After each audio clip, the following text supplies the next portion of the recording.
মহুয়া মৈত্রর বিরুদ্ধে এবার ছত্তিশগড়ে এফআইআর দায়ের হলো। কেন্দ্রীয় স্বরাষ্ট্রমন্ত্রীকে হিংসাত্মক আক্রমণ করেছিলেন তিনি। এবার ভিন রাজ্যে মহুয়ার বিরুদ্ধে এফআইআর দায়ের। এর আগে কৃষ্ণনগরের কোতোয়ালি থানা এবং টিটাগড় থানায় অভিযোগ দায়ের করা হয়। এবার ছত্তিশগড়ের রায়পুরে মহুয়া মৈত্রর বিরুদ্ধে এফআইআর বিজেপির তরফ থেকে।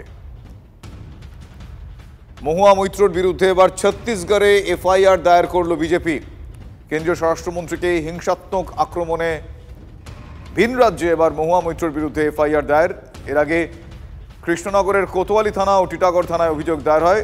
আর একটু ডিটেল জানবো আমার সহকর্মী কমলেশ চৌধুরীর কাছে। কমলেশ, দেখো, প্রধানমন্ত্রী নরেন্দ্র মোদী পশ্চিমবঙ্গে এসে অভিযোগ তুলেছিলেন অনুপ্রবেশ নিয়ে, এবং সেই অভিযোগের জবাব দিতে গিয়ে অমিত শাহ নিয়ে এমন একটি মন্তব্য মহুয়া মৈত্র করেছিলেন যা নিয়ে বিভিন্ন রাজ্যে মহুয়া মৈত্রের বিরুদ্ধে অভিযোগ হচ্ছে। এবং যেটা দেখা যাচ্ছে যে ছত্তিশগড়ে, বিজেপি শাসিত ছত্তিশগড় রায়পুরে একটা অবজেকশনেবল কমেন্ট এই ইয়েতে থানায় অভিযোগ দায়ের হয়েছে মহুয়া মৈত্রের বিরুদ্ধে।